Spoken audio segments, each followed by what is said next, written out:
Sa unang tingin, tila baga butiti na nakakalason ang isda na ito. Pero kapag ito ay yung matikman, magbabago ang iyong isipan. At sa episode po na ito mga ka-adventure, ay ituturo ko po sa inyo kung paano magluto nito. Kaya panoorin nyo po ang buong video hanggang sa dulo. At ito na nga mga ka-adventure, bumili nga po ako nitong uso ngayon na isda sa social media.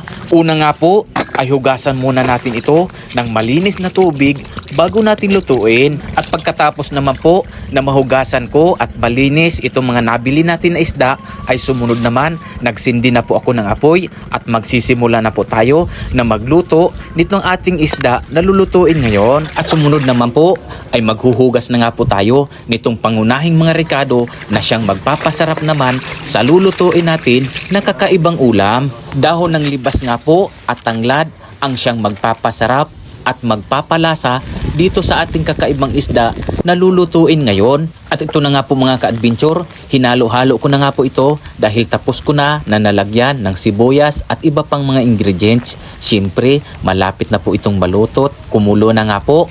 At ito na, ready to eat na po itong ating niluluto ngayon. At tinikman ko na nga po ang napakaanghang at napakasarap na sabaw. Best.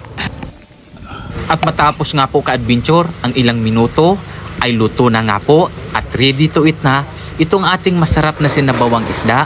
Ang tawag nga po dito mga ka-adventure ay buriring. Kamukhang kamukha po talaga ito ng butiti na nakakalason. Ngunit ang isda po na ito ay napakasarap at safe na safe po itong kainin. Marami nga po ang kumakain dito sa aming probinsya. At kung nagustuhan nyo nga po mga ka-adventure ang video na ito, ay papindot naman ng heart button at ipollow nyo na rin po ang aking page na Ampil Adventures. At wag pong kalimutan na i-share ang video na ito para marami pong makapanood. At pagkatapos ko nga po na matikman ang isdang ito na tinatawag sa amin na buriring at sinabawan ko ito, ay napakasarap talaga ng kain ko. Kaya hindi ko talaga mapigilan. At ito na nga po, ilang piraso ng buriring ang binanatan ko. Napakasarap naman talaga mga ka-adventure, lalong-lalo na po ang sabaw nito. Bukod po sa napakasarap na sabaw, ay napakataba din po ng isda na ito. At ang pinakamasarap po na parte nito mga ka-adventure ay ang atay. Hindi nga po malilimutan ang experience mo sa pagkain nito. At ang isda po na ito ay lumalabas lang sa tuwing buwan ng July at August. Kaya maraming mga tao, lalong-lalo na dito sa aming probinsya, ang sabik na matikman ito sa tuwing buwan na lumalabas ang mga isda na ito. Kayo po mga ka-adventure, nakatry na rin po ba kayo na kumain ng masarap na sinabaw na buriring? At ano po ang paboritong yung luto sa isda na ito?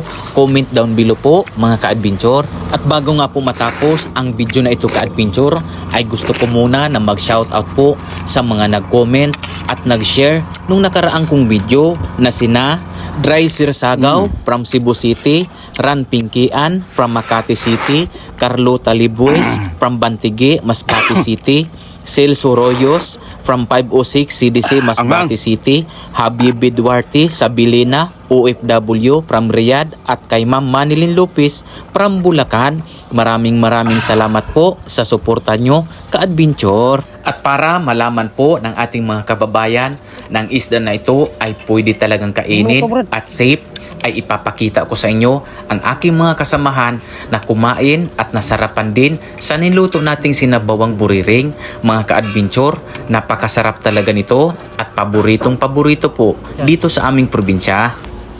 Mga idol, kung sa iba ay pinagdidirian ang lamang dagat na ito na tila baga bulati, ngunit sa Barangay Bantige, sakop ng siyudad ng Masbate City, ay paboritong kainin ito ng ilan sa mga residente. Mula nga po dito sa Masbate City ay sumakay kami ng bangka na tinatawag nila na flatboat upang marating po ang Sitio Tinago na sakop ng Barangay Bantige sa siyudad ng Masbate City. Pagkatapos nga po ng ilang minuto ay narating na namin ang isang barangay na ito kung saan dito kami mangunguha ng kakaibang lamang dagat na ito na parang bulati na kung tawagin sa amin ay sasing. At pagdating nga namin dito sa Sitio Tinago ay agad kaming sinamahan ng ilan sa mga residente nito upang manguha ng kakaibang lamang dagat na ito na kung tawagin ay sasing. At sa atin pong episode ngayon mga idol ay samahan nyo kami upang manguha tayo ng kinadidirian ng marami ang kakaibang lamang dagat na ito na kung tawagin sa amin ay sasing. At sa amin ngang pangunguha ng kakaibang lamang dagat na ito mga idol ay dito ko natuklasan na hindi pala biro ang pangunguha sa kakaibang lamang dagat na ito. Mayroon kaming tagad na dala mga idol upang mahuli ito at napakabilis nitong pumasok mga idol sa lupa at sa buhangin. At kung patuloy ka pa rin po na nanonood sa aking video ay iniimbitahan ko po kayo na ipollow nyo po ang aking page na Boss Ampil Vlogs.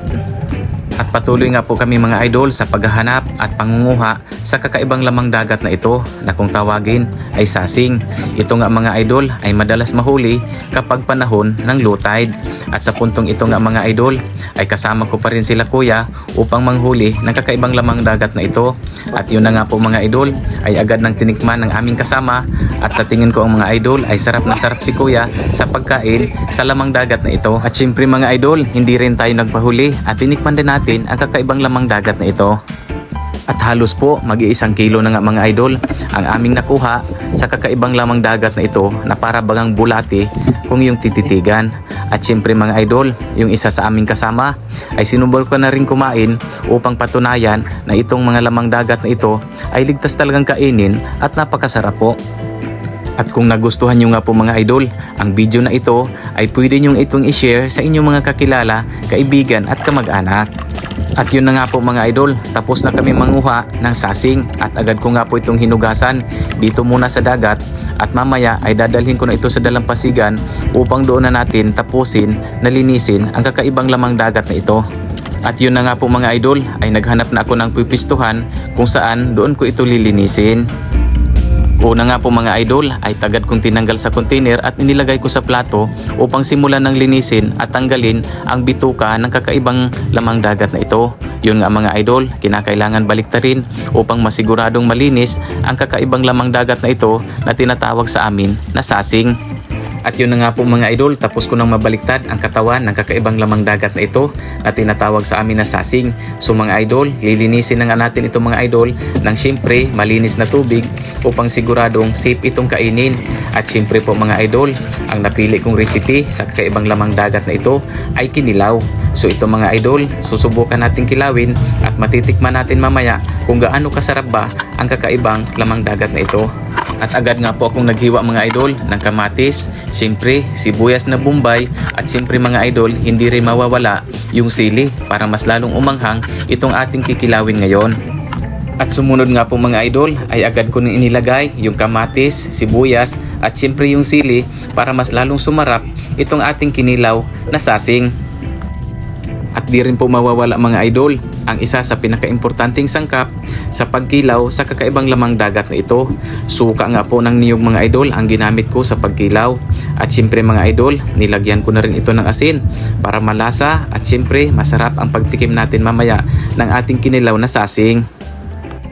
At sumunod nga po mga idol ay agad ko itong hinalo ng aking kamay upang mahalo yung mga rekado na isinama ko dito sa aking kinilaw. At naghanda na rin ako ng kanin at sobrang excited na nga ako mga idol na tikman ang fresh at masarap na kinilaw na sasing. At ito na nga po mga idol, sa wakas natikman ko na rin ang malutong, fresh at napakasarap na kinilaw na sasing. Sa unang subo ko nga mga idol ay dito ko napatunayan na hindi pala talaga malansa ang kinilaw na sasing. At kung natakam nga po kayo mga idol sa kinilaw na sasing ay comment po kayo kung taga saang lugar kayo para malaman ko po kung saan nakarating ang video na ito.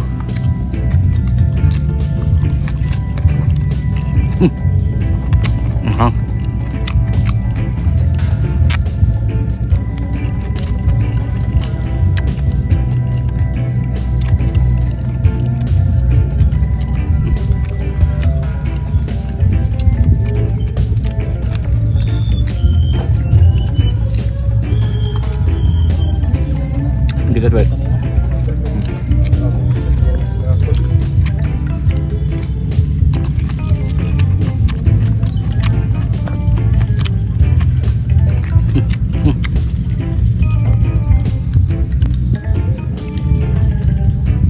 Lihat.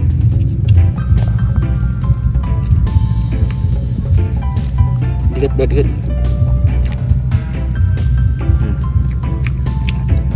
Baliktad.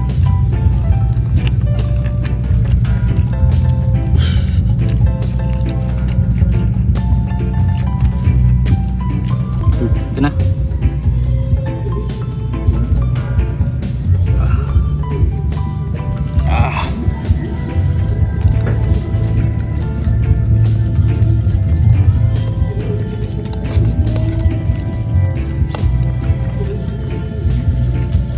Okay. Up.